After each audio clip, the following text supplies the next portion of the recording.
Welcome to the Outdoor Kitchen Show. Today we're with Jane Lange of Total Live-In Care. She's going to share some shortcuts to her favorite family recipe, lasagna. She tells us it's okay to use a jar of sauce as long as you get this fabulous looking lasagna on the table in time for the family to share it. She's also got a great apple dessert recipe, and we'll have it for you here on the Outdoor Kitchen Show. Stay tuned.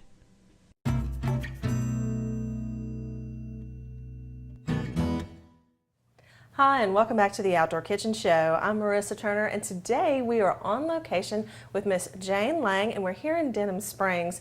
And let me tell you something quick. Miss Jane is our sponsor, Danny Bonfiglio's mom, and she has a wonderful lasagna recipe.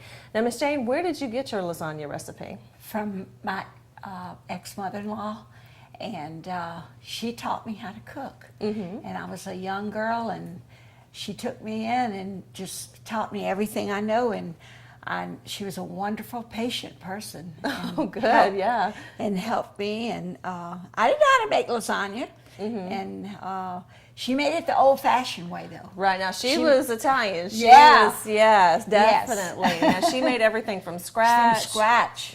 And, I mean, she would, peel her garlic and get everything fresh, and she used tomato paste and would cook that and add water and cook that down. In another pot she had the meat cooking and everything, and then put it all into another pot, and it was a long day cooking pasta sauce, and probably 8 hours. Yeah. And when I opened my restaurant downtown, I was introduced to a marinara sauce. And I mean, you can't take that away from me now, because it's easy. It saves a lot of time, yeah. doesn't it? Yeah.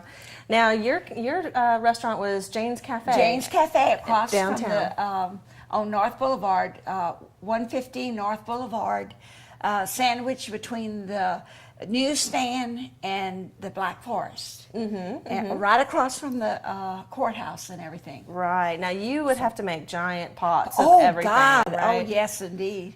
I'd get up at 3 o'clock in the morning and start cooking.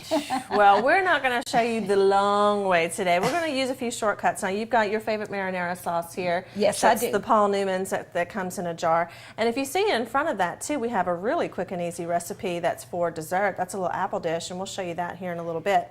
But let's get started. What's the part that you have to start with first? Well, you start with your meat. You add a little olive oil just to keep the bottom from sticking.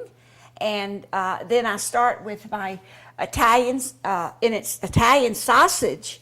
However, it's hard to find the pre-ground. So I had to get it in the casing, and I took it out. So we'll add this in, and then you stir it. This cooks a little while first. Now, this is not a slow cooker. No, this is not a slow cooker. This is a downsize of those Dutch ovens that you can buy. We're going to add the pork, and it's already, this will break up very easily.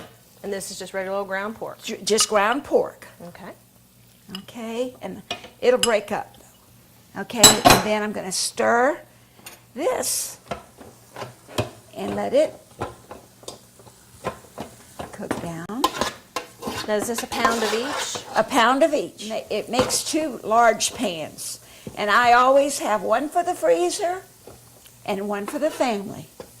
And if we're having company and the kids over, You bring out both of them. both pans. That's right. Okay, and you stir that around, and now I'm going to add the beef, and you just put that in, and it'll break up easily also because it's ground. Okay, And it's just a pound of that? and it's a pound. It might be a little bit more than a pound, but and then I'm going to stir this in, and just get it going real good. Now, this is Italian seasoning, and also bay leaf. So I'll put this in. Okay, I'm going to add a little basil. You do it to your taste. I'm just going to squirt. I love those little tubes of stuff like that. And that's about a tablespoon. Okay. Okay. Now, I love garlic. Oh, yes, and you don't have to deal with it. And this is so wonderful. You don't have to crush. You don't have to. This is the easiest recipe you want. You just add as much as you want. And my family loves garlic. Yes, indeed. Wow. Yeah, you can find this in the produce section. I know you can get it at Ralph's Market. It's fantastic. And then you stir this up. Oh, I want to add the onions. Okay. Okay. And I did put these in the microwave for a few minutes. That's a nice little trick. You pre-soften them in the microwave. I pre-softened. So you see, it's okay. You can take these little tricks. Yeah, this is a little trick. Okay. And that looks like you used a red onion. I did, red onion, but you can use whatever you want. Sure. Okay. And the secret is to watch this and to keep stirring it and kind of breaking it up. Now, Franklin was asking as we were moving the camera around and everything, how'd you learn how to do the trick with the onions in the microwave? Because I've never been brave enough to do that myself. Well, because when I had the restaurant, I had to learn all kinds of shortcuts and learn things about speeding up getting it ready and getting it out there, because I had a buffet and I had to have it out. And I'd go in on Sundays and cook and maybe make a gumbo or something. And I just put my heart into a pot of gumbo. Oh, yes, indeed. And cooked it, and it was on a Sunday. And I said, this will be great for Monday morning. And while it was hot, I took the big pot and I set it in the walk-in cooler. Oh, that was a terrible mistake. Yeah. It was ruined. Don't ever put anything hot or warm even in the fridge. Wait for it to get to kind of room temperature because it will spoil. Yes. And that was a hard lesson. Especially roux-based things, because when you go to reheat it, it's like, why is it all curdly and disgusting? Yes, I've actually learned that myself. Franklin's mom had a business in Arkansas, and I made her a big pot of gumbo, and she didn't know, and she put it in there. And the next day she goes, I don't know what you think you can cook a gumbo. This is the nastiest thing I've ever seen in my life. And I said, oh, wait.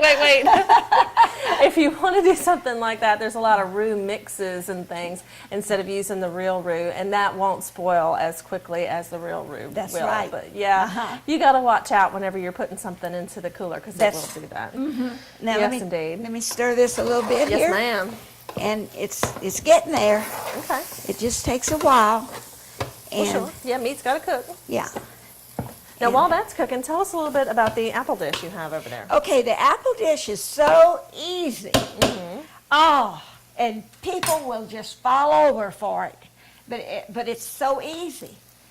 Okay, the first thing I do with the apple crisp, or whatever you want to call it, crunch, or I just made it up. Okay, you do the Philadelphia cream cheese.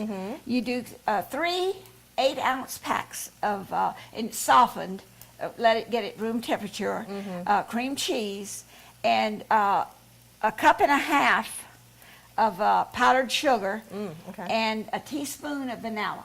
And I had to even take my beater and beat it, make it creamy, and then you put it on the plate. That's your first layer. And then the next layer is your caramel. And the caramel consists of half a cup. You make your own caramel. Butter, sugar, and condensed milk. Yeah, butter, sugar, and half a cup of butter, a cup of brown sugar, and 1 can of condensed milk. And you put that in the microwave. Oh, okay. And you in a bowl, and you do 2 minutes, and then you bring it out and you stir it. You do 2 more minutes, bring it out and stir it.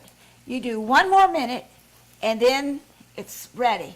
Okay. You beat it, and then it gets a little thick and creamy, but it's going to get thicker. Okay, and then you take your pecans and butter, okay, and you put that in the microwave, and let's see, 3 tablespoons of butter, and you put that with the pecans in the microwave, and you do it 2 minutes, and then stir, 2 more minutes, stir, and then another dip. I taste them to see if they're ready yet. Right. Because Some may do a little faster than others. If not, you'll do another minute. And then you add a little cinnamon and a little salt, and you stir that all up. And then by that time, your caramel is nice and soft. And you put that on the top of the cream cheese, and then you put the pecans. Nothing hot though. And then put the pecans on top, and then you Granny Smith apples, and then you use the apple as a dip. And then that's it. Awesome. Now, to keep the apples from turning, either you can toss them with lemon juice or something, or the fruit fresh that you have over there. Yes, I sprinkle the fruit fresh. And that makes a huge difference because, as soon as you slice an apple, it's going to start turning brown. So that's really good. And it doesn't have the lemony flavor because most people toss them with lemon juice and stuff. Yeah. So that's perfect. And then you can make that ahead of time for a party or any occasion. And it's it's really not a dessert, but it's not a salty dip or anything. It's sweet. I'm ready to turn into it myself. Now, of course, all of today's recipes are going to be on the website, theoutdoorkitchenshow.com. So check it out and stay tuned because when we come back, we're going to finish up that lasagna.